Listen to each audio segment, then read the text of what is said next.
Bismillahirrahmanirrahim. Assalamualaikum warahmatullahi wabarakatuh.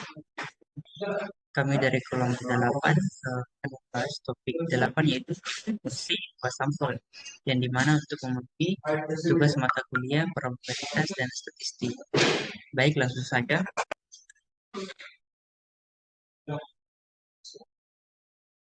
Ke pengertian. Uji proporsi sampel digunakan untuk membandingkan proporsi antara kelompok independen. Biasanya diterapkan dalam survei, eksperimen, atau penelitian medis untuk melihat perbedaan tingkat kejadian suatu karakteristik dalam populasi dan cocok untuk data berbentuk persentase atau kategori. Misalkan, apakah persentase mahasiswa yang lulus di kelas A lebih tinggi dibanding kelas B. Selanjutnya, yang pertama, hipotesis statistik. Di sini misalkan P1 dan P2 adalah proporsi dari 12, maka hipotesisnya adalah yang pertama itu adalah hipotesis 0, K0, menyatakan bahwa ada perbedaan antara proporsi dua populasi atau dengan kata lain P1 sama dengan P2. Yang kedua itu hipotesis alternatif atau HA menyatakan bahwa ada perbedaan antara kedua proporsi tersebut yang bisa dalam dua bentuk. Yang pertama itu dua sisi, P1 sama dengan P1 sama tidak sama dengan P2, artinya proporsi pertama bisa lebih besar atau lebih kecil dari yang kedua. Yang satu sisi itu P1 lebih besar P2 atau P1 lebih kecil P2. Artinya kita hanya tertarik pada salah satu kemungkinan, apakah proporsi pertama lebih besar atau lebih kecil dari yang kedua. Dan hipotesis ini digunakan dalam uji statistik untuk membandingkan dua kelompok, misalnya dalam penelitian di satu survei. Selanjutnya, yang kedua itu rumus uji statistik. Yaitu statistik uji yang digunakan adalah distribusi normal atau Z-score. Uji statistik yang digunakan adalah uji dua proporsi yang menggunakan distribusi normal. Dan rumus Z-score digunakan untuk seberapa besar perbedaan antara dua proporsi sampel relatif terhadap variasi yang diharapkan. Dan adapun komponen dalam rumus ini yaitu P1 sama dengan X1 per N1 dan P2 sama dengan X2 per N2, yaitu proporsi sukses dalam masing-masing sampel. P sama dengan X1 tambah X2 per N1 tambah N2, yaitu proporsi gabungan dari kedua sampel. Dan X1, X2 adalah jumlah keberhasilan dalam masing-masing sampel. Dan N1, N2 ukuran sampel dari masing-masing kelompok. Selanjutnya yang ketiga, langkah-langkah uji. Yang pertama itu kita menentukan hipotesis H0 dan HA. H0 tidak ada perbedaan antara dua proporsi dan HA ada perbedaan antara dua proporsi.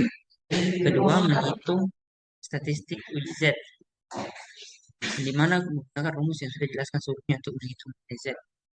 Yang ketiga, menentukan daerah kritis. Jika Z lebih besar dari nilai kritis, Z taraf berdua maka menolak H0. Dan jika Z lebih kecil atau sama dengan nilai kritis, maka gagal menolak H0. Dan cukup bukti untuk menyatakan ada perbedaan. Dan kelima itu kita membuat kesimpulan berdasarkan hasil perhitungan, tentukan apakah ada cukup bukti untuk menyatakan perbedaan antara dua proporsi atau tidak. Dan proses ini digunakan dalam uji statistik untuk menentukan apakah suatu perbedaan yang diamati dalam sampel cukup signifikan untuk digeneralisasi ke populasi. Baik, selanjutnya untuk lebih mudah dipahami, kita masuk ke contoh pertama yang akan dijelaskan teman saya, yaitu Muhammad Gunawan Aditya Pratama. Saya persilakan. Oke, terima kasih atas kesempatannya. Contoh 1, uji efektivitas vaksin. Ini vaksin baru P1 sama dengan 30 per 1000 sama dengan 0,03. Proporsi dari vaksin lama adalah 50 dibagi 900, yaitu 0,056.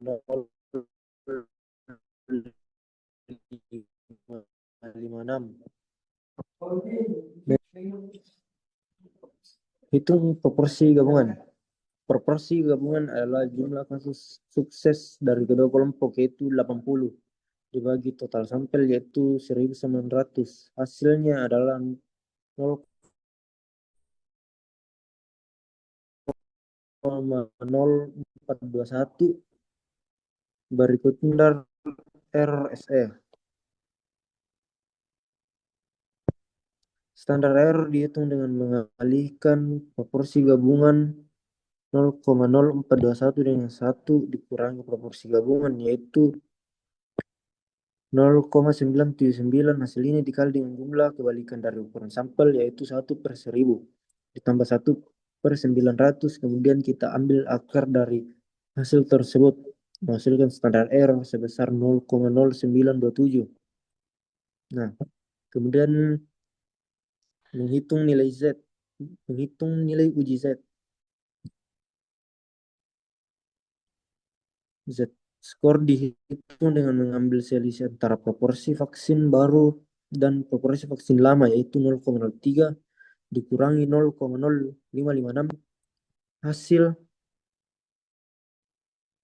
dengan standar error 0,00927 menghasilkan nilai Z sebesar min 2,76.